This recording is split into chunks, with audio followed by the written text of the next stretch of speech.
Picture a late night in Washington where the Capitol lights are still glowing, phones will not stop buzzing, and a quiet panic is spreading through the Republican Party. Because this time, the crisis is not coming from Democrats, the media, or a bad election night. It is coming from their own president.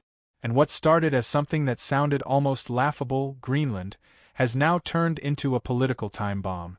An obsession so reckless that it is threatening to tear the party apart from the inside, leaving allies confused, lawmakers furious, and the Speaker of the House unable to keep control.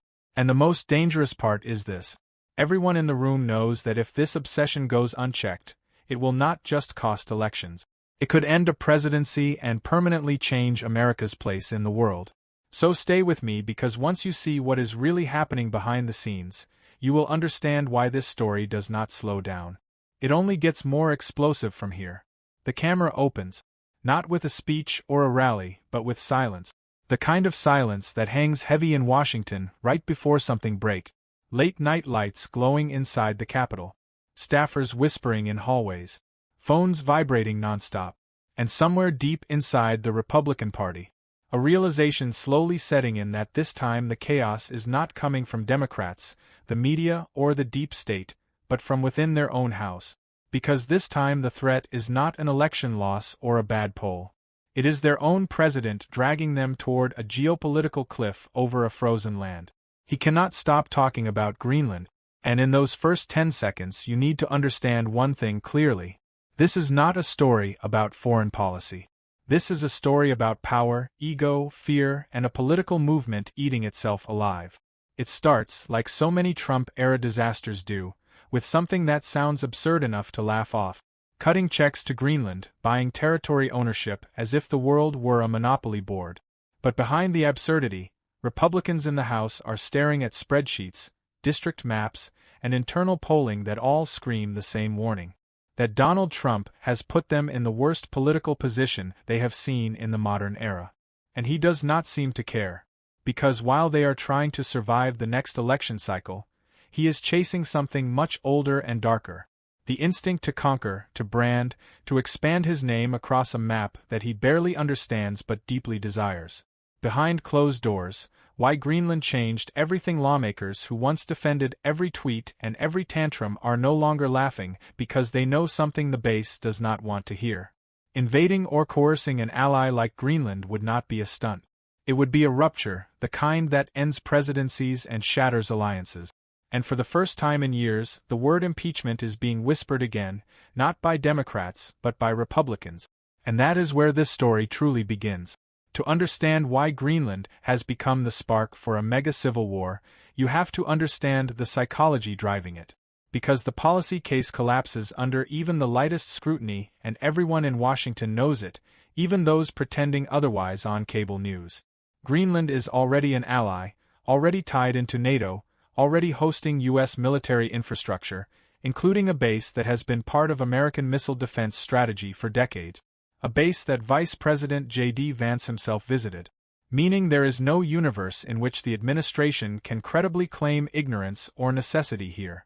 There is no urgent national security gap to fill, no hostile power poised to seize Greenland tomorrow, no strategic vacuum that requires American ownership instead of cooperation.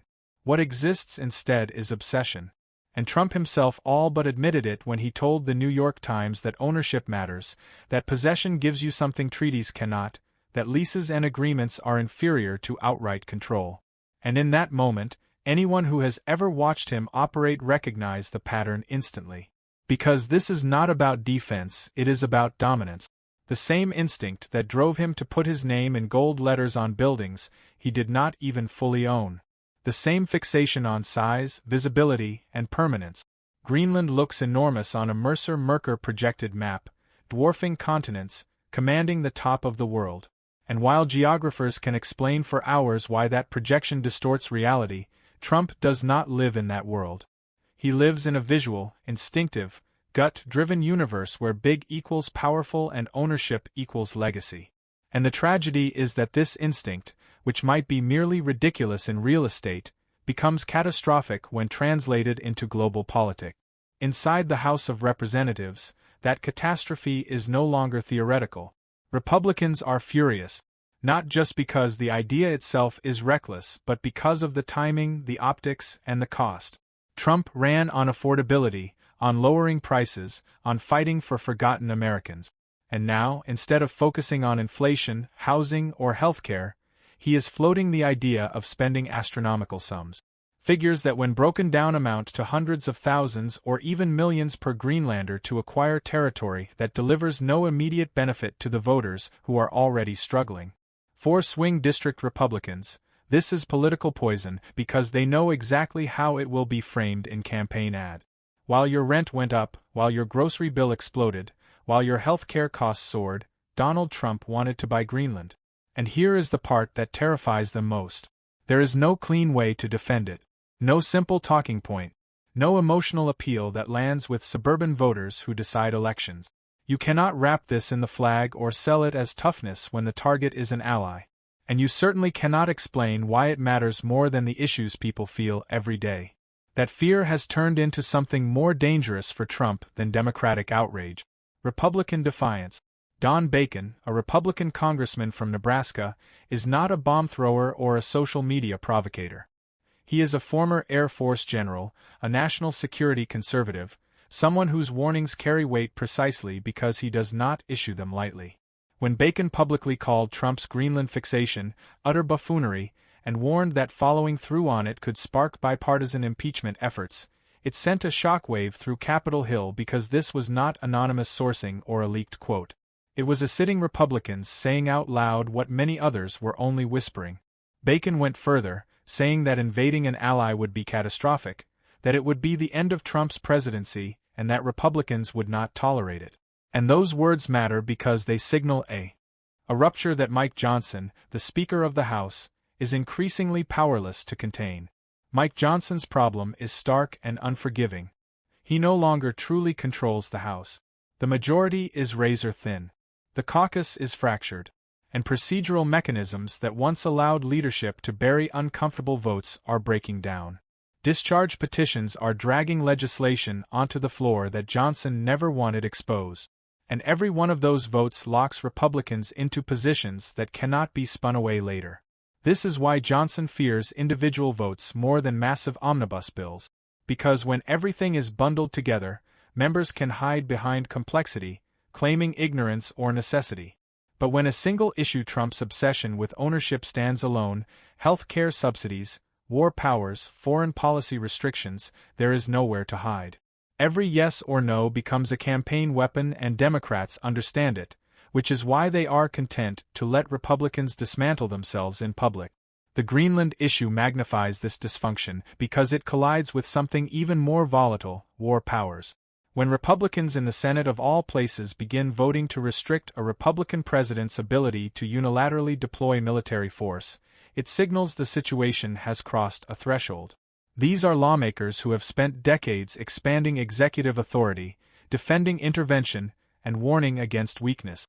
Yet now they are signaling that Trump's instincts cannot be trusted, that his impulsiveness poses a real danger of dragging the country into conflict with an ally for no coherent reason. That is an extraordinary rebuke, and it raises a question that cuts to the core of this entire saga. If members of the president's own party believe he must be restrained to prevent disaster, what does that say about the state of leadership in the United States? The answer increasingly is that leadership has fractured into something closer to survival instinct. Lawmakers are no longer thinking in terms of long-term strategy or ideological purity. They are thinking about the next headline, the next vote, the next primary challenge, and the next general election. Don Bacon is retiring, which grants him a freedom most of his colleagues do not possess. And that freedom makes him dangerous to party leadership because he has nothing left to lose. When someone like Bacon hints that he could caucus with Democrats to enable an impeachment if Trump crossed a certain line, it is not because he wants to switch parties, but because he understands leverage in a House this divided. One or two defections can change everything, and the mere possibility of that defection is enough to destabilize the entire structure. All of this is unfolding against the backdrop of Trump's broader foreign policy, which has already alarmed allies and emboldened adversaries. His posture toward Ukraine, his willingness to echo Russian talking points, and his transactional view of alliances have convinced many Republicans that the traditional post-World War II order is under threat not from external enemies, but from the Oval Office itself. Greenland becomes a symbol in this context, not because of its intrinsic value, but because of what it represents. A president who views the world not as a network of relationships to manage, but as a collection of assets to acquire, brand, and control. That worldview may energize a segment of the base that equates aggression with strength, but it terrifies policymakers who understand how fragile global stability actually is. And here is where the story darkens. Because once impeachment enters the conversation, even hypothetically, it alters incentives. Every misstep becomes amplified. Every reckless statement becomes potential evidence. And every internal disagreement becomes a crack that adversaries can widen. Trump famously does not respond well to being told no. And the more resistance he encounters, the more he tends to double down, framing opposition as betrayal. That dynamic all but guarantees escalation, not de-escalation. Because retreat would require acknowledging limits, and acknowledging limits has never been his strength. Republicans who hope he will quietly abandon the Greenland idea may be underestimating how deeply it has become intertwined with his sense of authority and image. This is why part 1 of this story matters so deeply, because it captures the moment when farce begins to harden into crisis, when jokes about maps and projections give way to serious discussions about war, impeachment, and the collapse of party discipline. The MAGA movement was built on loyalty to a person, not an institution. And that loyalty is now being tested by the consequences of that person's decisions. For years, Republicans justified chaos as the cost of winning.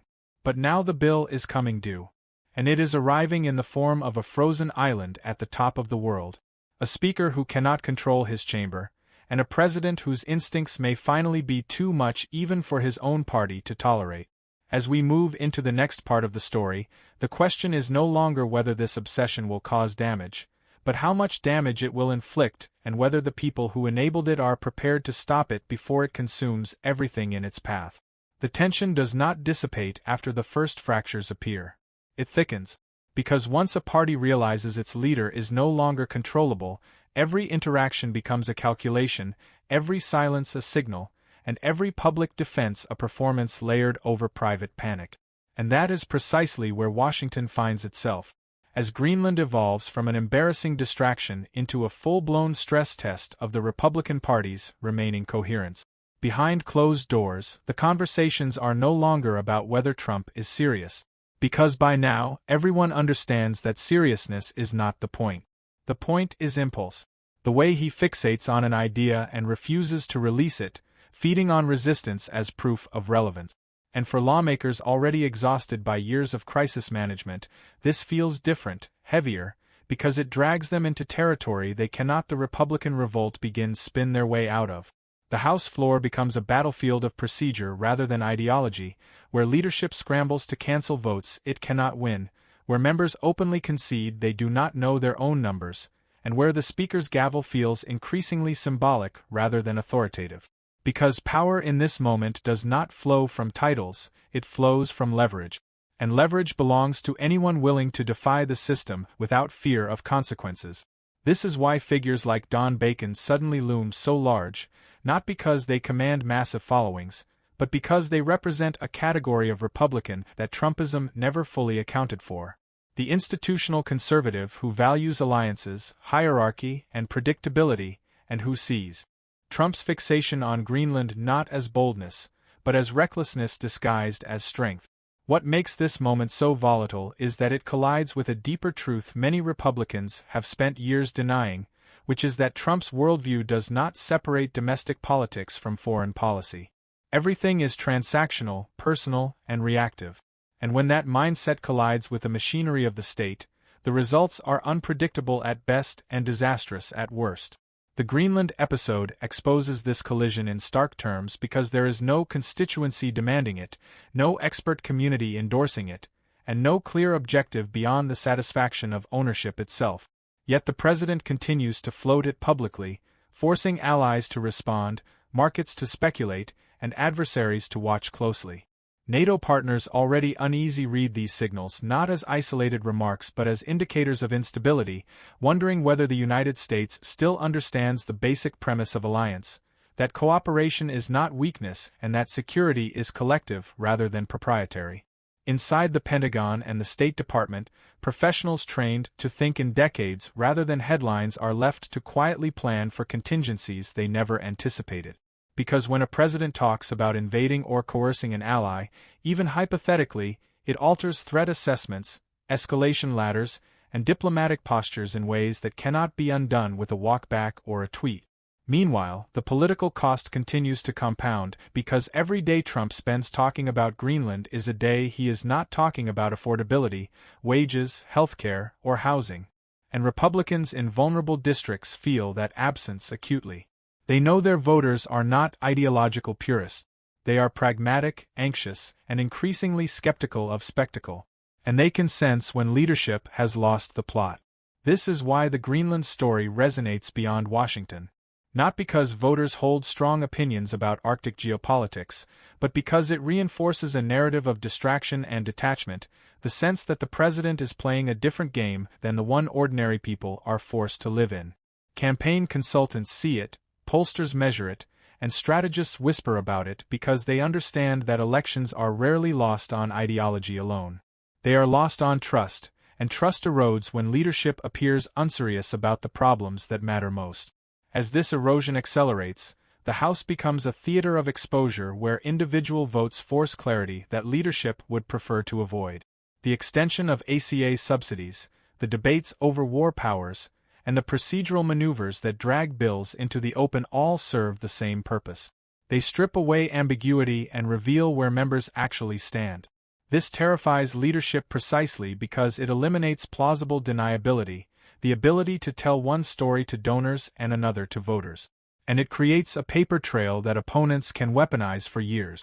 The irony is that this transparency is not being driven by reformers or idealists, but by dysfunction itself, by a system so fractured that it can no longer conceal its internal contradictions. Mike Johnson, trapped between a president who demands loyalty and a caucus that fears annihilation, finds himself presiding over a chamber that no longer responds to his signals, a speaker in title, but not in reality. And then there is the Senate, a chamber often criticized for inertia, abruptly acting as a brake with Republicans voting to limit the president's military authority. An almost unimaginable shift in another era. These votes are not solely about Greenland. They are about precedent, about drawing a boundary before impulse turns into action, and about signaling to the world that not everyone in American government is comfortable with where this is going. For Trump, these votes are a provocation, a challenge to his self-image as an unrestricted decision-maker, and they feed into a familiar cycle of grievance and escalation. For Republicans who back them, they represent a frantic effort to reclaim some degree of institutional control before events outrun intentions. The impeachment question hangs over all of this like a storm cloud, not because it is imminent, but because its mere presence reshapes behavior. Lawmakers who once would have dismissed the idea now find themselves running scenarios, asking what happens if Trump crosses a line that even his defenders cannot rationalize and whether they are prepared to act if that moment arrives. War powers, NATO, and a dangerous line cannot rationalize and whether they are prepared to act if that moment arrives. The House, unlike the Senate, is more reactive to immediate political pressure, more attuned to shifts in public mood, and more vulnerable to internal revolt, making it the most likely arena for dramatic action. The fact that Republicans are openly discussing impeachment over a hypothetical invasion of an ally underscores how far the conversation has moved from abstract concern to concrete contingency planning. What makes this phase of the story so unsettling is that it unfolds in slow motion with no clear inflection point, only a steady accumulation of warning signs that many fear will be ignored until it is too late. Trump continues to test boundaries. Republicans continue to flinch and recalibrate. And the machinery of government keeps grinding forward, even as confidence in its leadership erodes. The Greenland obsession becomes a stand-in for something larger, a symbol of a presidency increasingly untethered from reality and a party struggling to decide whether loyalty is still worth the cost. As the stakes climb, the room for compromise contracts because retreat would require admitting error.